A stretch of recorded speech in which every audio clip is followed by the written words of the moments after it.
What's up, guys? I am live. Happy Thursday. Having my boy Garrison Comstock, who has his own brokerage, Garrison Team Real Estate, out of Redondo Beach here in the South Bay. We're going to be discussing the market, what's going on in the market here in Los Angeles. It's definitely seeing a shift here with everything that's going on. A lot of cancellations. The demand is definitely down, at least temporarily for now. We'll see what happens in the next couple months, but there was a sharp decline in demand. There's still strong demand, but it wasn't as crazy as it was for the first 3 months of the year. So we'll see. What's up, Crystal?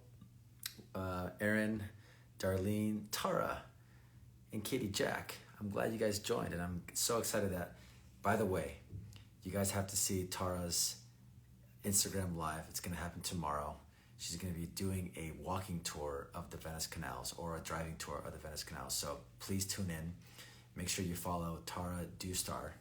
Tara, why don't you leave a comment here and make sure you guys follow her. She is going to be doing an IG live tomorrow. Her first IG live. I'm very proud of her. So good job.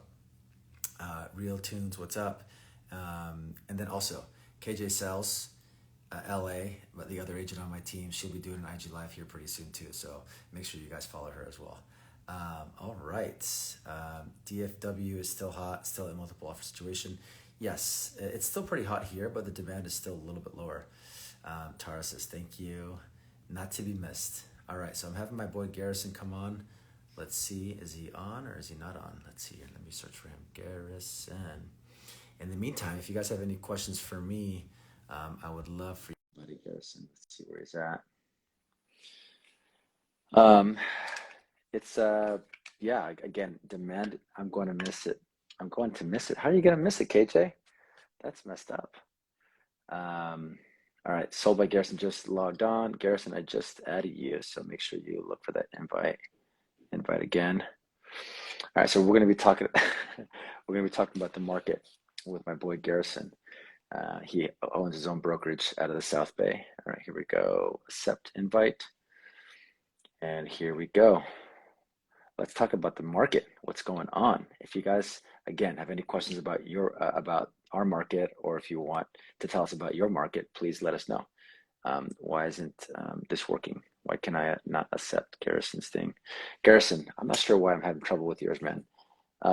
Your Instagram is not loading up, brother. So I cannot, it says sold by Garrison is unable to join. Maybe you have an old version of Instagram on your phone. That may be the problem. That's what happened last time. Do you think Malibu is a good place to buy? Absolutely. Malibu is a great market to buy in. Let me in. I'm trying to let you in, bro. It says I'm hitting the accept button, but it's not working. This happened last time. I'm not sure what's going on. Increased rates have slowed the buyer's demand. There you go. It's not an old Instagram. Apparently, it just decides when it wants to work. Hold on, let me. All right, sounds good. Tilt me up a little bit. Hey. What's up, brother? Nothing. Long, busy days. Yeah. What were you doing in the market? I launched a new listing in Gardena, so we had a brokers open today. Had a bunch of brokers through to come and preview it for their clients. Okay. It was a lot of fun. So we were talking, I think it was last week, and you had 2 new listings come on the market. You had 2 open houses, and you were shocked by what happened. So please tell us what happened. Oh, you're okay. Yeah. So Let's get right into it. Let's get right into it. Well, I was shocked at I guess not shocked, but the lack of buyers through the open houses and the lack of buyers that were scheduling private showings. This all happened, like I saw it starting to happen in a couple properties that we were offering on right before we went to market. But then it seemed like it all hit the weekend we went to the market, because we had, it's sucky to say, but we had like 4 private showings over the first weekend, plus, maybe 4 other people that went through open house. And so it's just, we're stuck in this middle section when it comes to advertising properties. I don't know how much you wanted me to get into it, but in terms of where we are and how we market properties today, or Well, no, I mean, I just want to talk about the market. Like, I was, if you would have had that house come on the market a month before, what would have you Mhm. seen? Like, you would have seen a different Yeah, thing, right? Like, one month ago or a month and a half ago, if we had listed that at the price we listed at, we would have sold $50,000 or more over asking with 10 to 15 offers on the property. mhm. But then the market slowed, it cooled, it is cooling, and we had limited demand, limited buyers through on that first opening weekend. It's completely different than it was a month ago. Hmm. So what was the actual difference in the actual open house? Because you were telling me you had like 80 people and now you had like 4 people, which is like crazy. Yeah, I had a listing last year where we had tons of people to open house and 39 offers on it. And this year, 39. um, Wow. yeah, uh, this particular open house, we had maybe 6 people through the first day, or 6 groups of people, right? Not total people, because families come through and stuff. Um, Groups of people through, and I'd say 4 of them were neighbors, and 2 of them Mm, were actual serious buyers, potential buyers, which is just so different because everybody was tripping over themselves and tripping over everybody else to get a house just yeah. so short ago. Yeah. So did all those buyers from a year ago buy a house, or are they still looking for a house and they just kind of gave up? they're they're still looking. We still have tons of housing demand, just Mm, and more coming down the pike as more people turn buying age. uh, they're all just hitting the pause. They're tapping the mm, brakes for a second mm, to see what happens, because we're in this little mm, flux right now. And so everybody was like, you know what, we won't get to take a look at some houses this weekend. Let's see what happens next week or the week mm. after, because you know what, our payment in the last month went up $600 a Oh, month. it's a lot. Yeah. Yeah, that's a lot. Yeah. So Especially in the higher price ranges, right? It's like when you get into like a million, 2 million, 3 million, 4 million. It's like that extra percent or 2% is like a brand new car or a vacation each month, or like it's a lot of money, right? So I think a lot of people are definitely kind of, pausing, yeah, but they're still out there, and they just have to be yeah, reminded that rates are still really low, that it's still a yeah, good time to buy, that there's no indication that home prices are going to go down. I think that's what they're waiting for. They're like waiting for that crash. We want prices to go down 5 or 10%. Good luck. I mean, it may happen. I don't have a crystal ball, but like, there's no indication that's going to happen. Like, for that to happen, we have to see a huge increase in supply, trumping demand, and at that point we'll start seeing people getting more desperate, lowering the prices, lowering the prices, lowering the prices. But yeah. I don't see that happening. Buyers buyers need to take a moment, and buyers who are waiting for prices to come down need to take a moment and think about the other half of the equation, the seller side. Now, when rates are 5% or 6%, what is going to force a seller to sell? Because the sellers need to agree now to sell their home for $50,000 or $100,000 less than they would have gotten last month. Now, why would Mm-hmm. they do that? I'll tell you what, it's not because they want to leave their 2.5% rate on their house and go buy it at 6. That's definitely Mm-hmm. not what they want to do. So, like, what is Mm-hmm. going to force these sellers to accept less, especially when there's still not many of them around? We're not flooded with listings. That's what they need to think about. So, kind of, it's just like this standstill, this pause where buyers have gone down and sellers have been low or staying low. And then we're all just kind of like, okay, so what's going to happen? you know? Yeah, yeah, for sure. So what's the conversation you're having with your sellers and your buyers about what's going on? Like, what are you advising them? I'm advising, so 2 different things. I'm actually advising my buyers to get aggressive right now, Yes, because yes, I, yes. in these next 3 weeks, when most of the buyers are pressing pause, they're eventually going to come back. There's this huge group of people that still needs to buy a house and they still want to buy a house. They're just seeing what Mm-hmm. happens. Well, once this becomes the new normal, they're going to all come back. But like right now, with all the headlines out there, all the bad advice being given out there, some sellers are going to panic. And like right now Mm-hmm. in this 1, 2, 3 week window, like you could have come into my listing last week and potentially gotten a very good price that you couldn't have gotten a month on it, because potentially my sellers might have been interested in that. So like, I can't predict what property that's going to happen on, you know, and where and how many, but there are some deals to be had in this section when the buyers are taking a break. But then once it all normalizes again, all the buyers will come back to the market and we'll be back to a seller's market like we were before. So like right now, buyers have a potential to get in quickly. Sellers, I'm telling them all to wait a month. Okay. Wait till everything normalizes. Because we're in this situation when it comes to marketing properties that we can't yet ask for what we want. Like, okay, so there's not 15 offers anymore. So properties aren't going to get bid up 50, 60, 70, $100,000, $200,000 over asking price. There's just not enough of demand, at least under the $1 million range.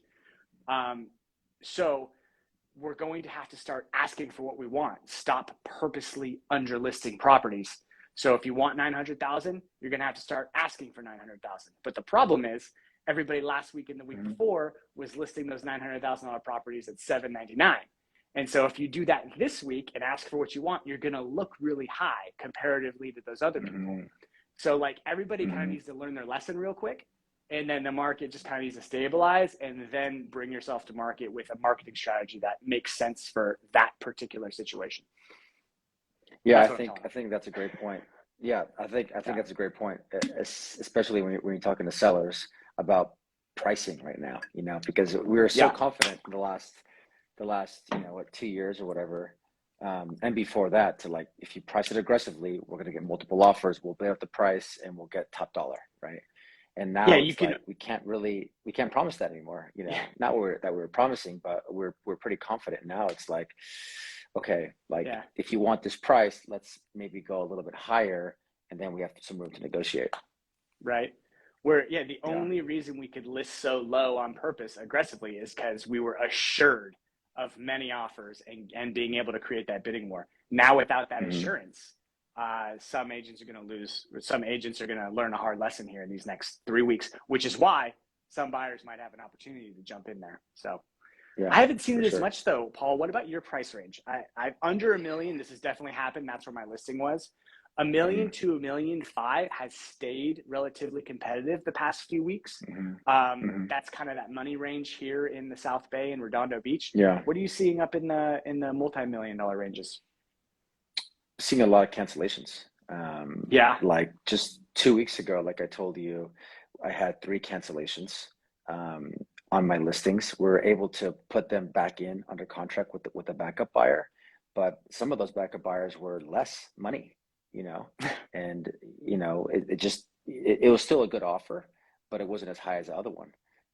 So we're seeing it's just like it's like a trifecta, right? It's the inflation, interest rates, and then the stock market just went right. I was talking to a top agent who does, don't forget crypto. You know, and crypto, exactly. Yeah.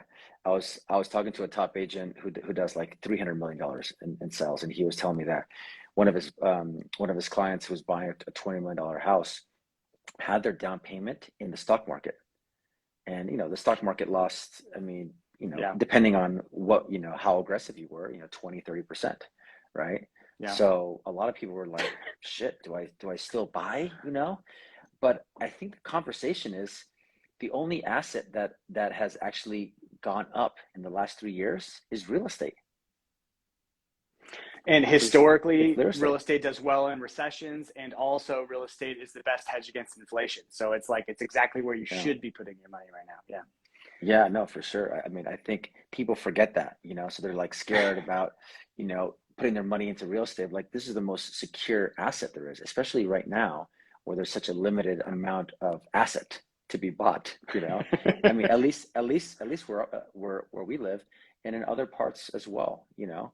And sure, parts of Texas and other parts of, like, you know, the United States, where there's plenty of land where they're building tract communities. Obviously, we don't have that over here. But even over there, there's still not enough houses to, you know, for the high demand. What else are you seeing? Like, besides the stock market, crypto, inflation, interest rates, are there any other reasons why there's a pause, or is that like really the core reason why everything's kind of slowed down a little bit? I mean, those are the main things. I think the stock market was a big deal. I think the main thing is interest rate, For though. I sure. mean, the stock market has kind of done this forever with a lot of my borrowers and my buyers. And I usually advise people when we start seriously looking at properties to, like, if you know you're going to buy, to pull your money out to protect against something like that. That's a good idea. Yeah. That's a good idea. Yeah, that's a good idea. I've had clients, I've had that happen while we're looking at properties, like right before we find them, we happen. And it's like, we saved money. And when we're submitting an offer on the property and my client would have then pulled money out, he was $50,000 richer because he had pulled his money out the week prior because of what I told him to. And I was like, yes. So Yeah, good. that's true. That's a good point. That's a good point, because I bought a multi-unit last year in Long Beach, and I had my down payment in crypto. And luckily and crypto is a lot more volatile than the stock market. And luckily it didn't go down that much. But if it did, I'd have been screwed. Like, I did all the inspections, I did everything. I wouldn't have the down payment, right? So I would have to take it out of like a retirement account. That wouldn't have been good. So what other advice are we giving our clients during this uncertain time? I'm projecting where I think we're going to be in a couple months, and where I see us, and which is why I want my buyers to start being aggressive now, is I don't think we're going with rates this high, we're going to go back to the way it was the past 2 years. But I believe that we'll go back to where we were 2015, 2016, 2017, 2018, 2019. And if you remember, anybody who's watching who was buying a house then, that was still a seller's market. Yeah. It's been but it wasn't like these last 2 years kind of trained us all to be, oh my gosh, this is crazy. So it's going to feel very slow, and properties will take like a week or two more to sell, but it'll still be 6% to 12% appreciation yearly, and still less than 3 months inventory, which is still a seller's market. So knowing that, I'm giving advice based upon, being aggressive now in this little window. But then obviously making sure everybody's comfortable with what they're doing, because obviously payments have risen. So we all need to go back and talk to our lenders, figure out what the new payments are like, and know that we don't expect them to come down anytime soon. So it's kind of like this is the new normal. Yeah. Jill and mortgage professional says that, I'm assuming she says 7%. Rates are moving, don't wait. Yeah. I mean, 7%. I mean, I haven't seen that, I think, in my 16-year career. I've only seen 6.5, I think, maybe I don't know when that was, but I think but not 7. So when I see 7, that's going to be woo. Talk to your parents, right? They've all seen it. Yes, when all of our parents bought, they were buying at 18% when they were first buying, some 25%. So that's the thing. I've talked to older lenders about this that have been around, and they call the millennial generation a spoiled generation, because we've all we know is really, really low rates. And it's oh my gosh, 5 and 6 are so high, but historically speaking, they're still really, really low. I mean, could you imagine if we go back to that? The question is what's the normal, right? And if you buy now at 6 and they happen to come down, then you refinance, not a big deal. But we might get to 7 at the beginning of the year. We expected to be at 5 by the end of the year, and then we got there by May. Quick. Yeah. I believed that was the banks preemptively getting there. Everybody knew we were going to be there. So they're like, you know what, let's just get there. And then I didn't know, I thought we kind of stay around 5 to the end of the year, maybe up till 6. But I mean, I wouldn't be surprised if they keep just going up. My client locked in a 3.38% rate on a jumbo with Citibank yesterday. So that is really good. I was very surprised, and I was super happy. And he had already removed all of his contingencies, and then the bank that he was approved with said that they had to change the loan from a 20% to a 25%. So they had to put in 5% more, and he lost all this money in the stock market and crypto. And he's like, I can get the 5%, but I have to go get a HELOC and do all this other shit. And he was kind of annoyed. Of course he is, right? It's like he had already removed everything. We're ready to close in 2 weeks. So we were able to get an extension from the seller, which is really great. She's been really patient with us. And I connected him with my Citibank lender, who was able to give him a phenomenal rate. So I'm really excited for that. And he's actually happier because he's putting 20% down and he got a better rate. So we have to do a little bit more work right now in this time to help our buyers and our sellers. That's actually a great point you brought up, because I had heard that there's a lot of great, I don't want to say deals, but great rates to be had in the jumbo world now, where usually they don't really exist. So that's good to hear you say that. And you're absolutely right. And that was a recipe for another cancellation. What was going on with your buyer there? And you were able to say that. When I was looking into, I heard the other day, and I'm sending a client to a particular lender where they have a 40-year loan. 40-year loan, but the first 10 years is interest only.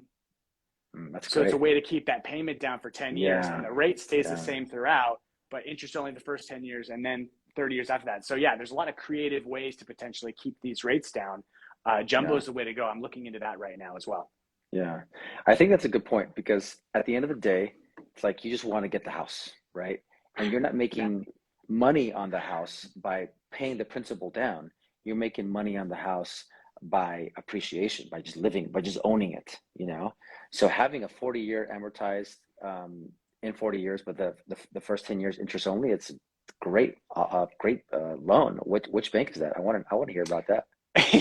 I'll send you the information after. I don't remember the exact bank it was. My mortgage broker was taking me over there, so I remember. I can give you my mortgage broker's name and number, but that's I'll give you that afterwards. But if anybody wants to hit us up about that, make sure to email us or shoot us a message on Instagram, and we can talk to you about where those special things are, because we're out finding them, right? We're out here trying to figure out the best way to get our clients through this, because it sucks. Like it sucks that rates were at 3 a couple months ago and now they're at 5.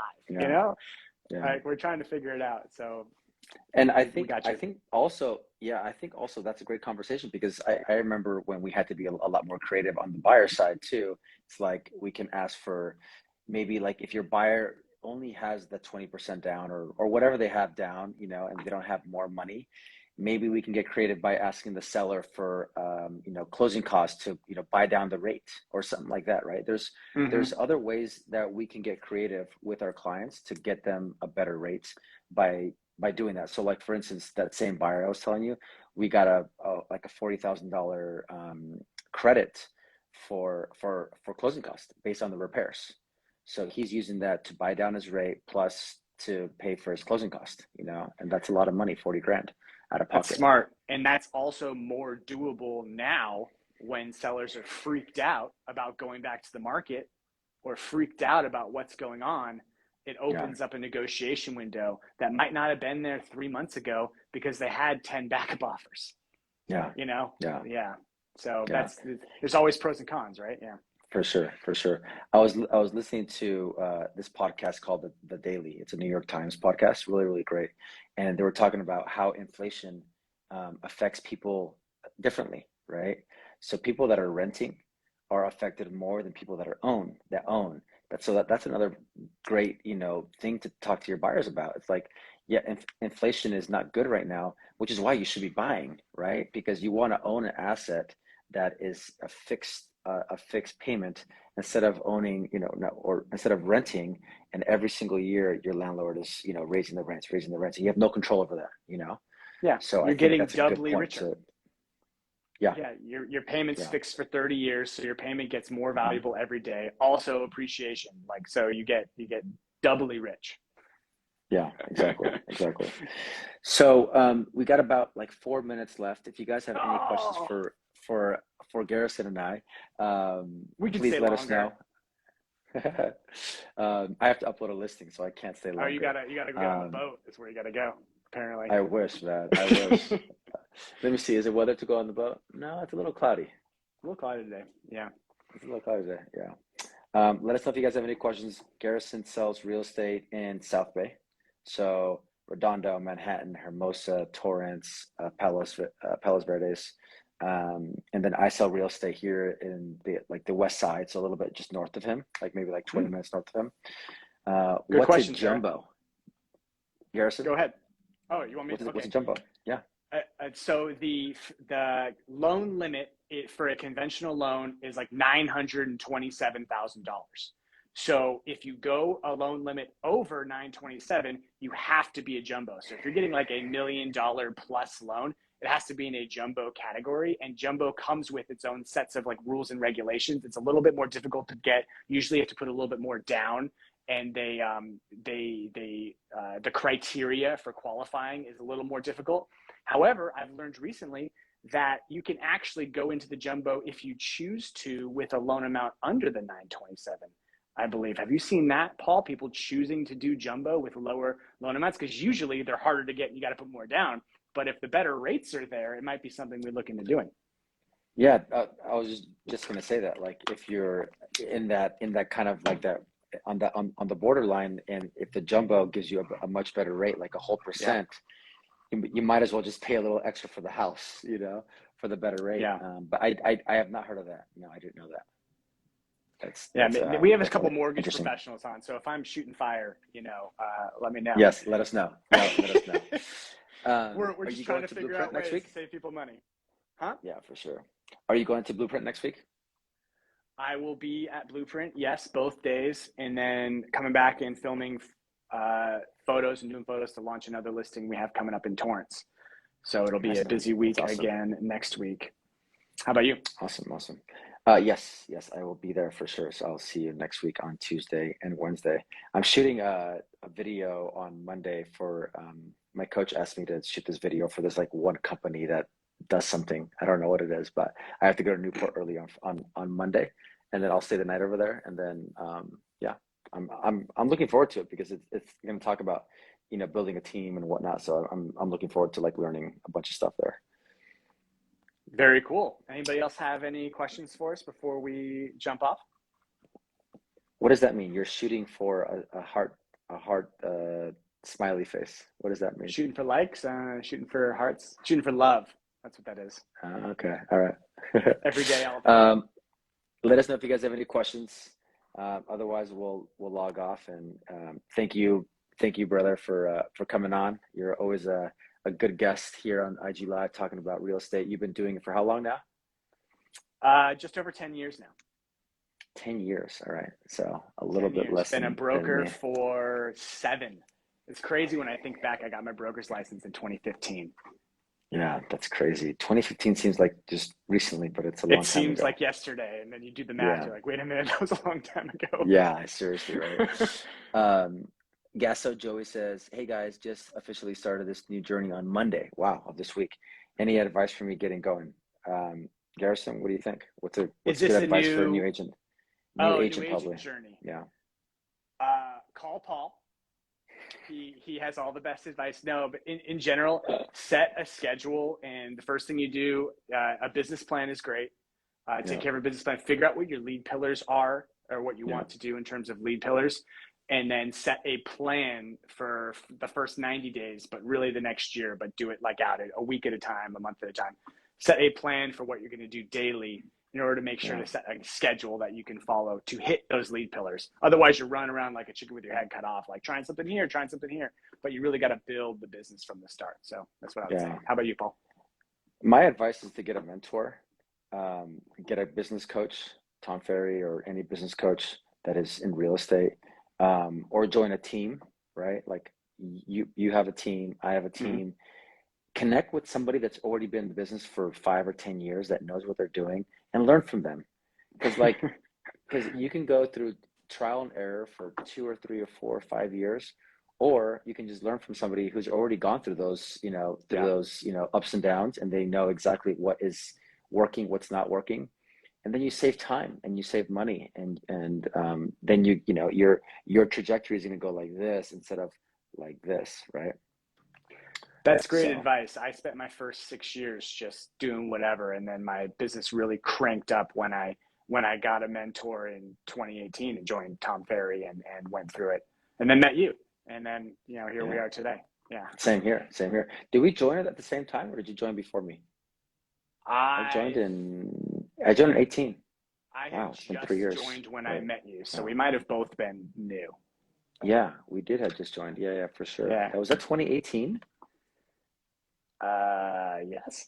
So we're going on 4 years. I thought it was 3 years. Oh my It gosh. it was like 2 years before COVID. Yeah. See, we all lost a year in COVID. Yeah, Anytime you think something was X amount of years ago, just add a year to it because it was yeah, really X plus one. yeah, Yeah. yeah. That's crazy. That's crazy. All right, brother. Thanks for coming on. I really appreciate it. It was good. It was good chatting with you. Good luck with your listings. If you Thanks. guys have any Good luck with yours. questions, feel free to DM Garrison. Feel free to DM me. We're always happy to help out in any way we can. And join me on my next IG Live every Thursday, in between 2 and 5 o'clock. And Garrison, do you do IG Lives? Not consistently, but Okay. I will. Are you guys going to join me? Joe, are you coming on to IG Live next week? Yes, give Garrison a follow. Also, Garrison does great YouTube Mm-hmm. content. He's gotten some great clients through his YouTube videos. So Garrison and I are working with the same videographer. So we're gonna have some new content coming out. I'm super excited about that. It's a lot of work though. Oh my gosh, doing it. So I have Yeah. a lot of respect for those agents on Tom Ferry that do all that YouTube content. Like that is a ton of work, dude. That's crazy. Yeah. Yeah. So But check out my YouTube, Garrison Team Real Estate on YouTube. You can also find my brokerage on Google at Garrison Team Real Estate. And then I'm at Sold by Garrison on all the platforms I'm on. awesome. All right, brother. Peace. Peace. Later, man.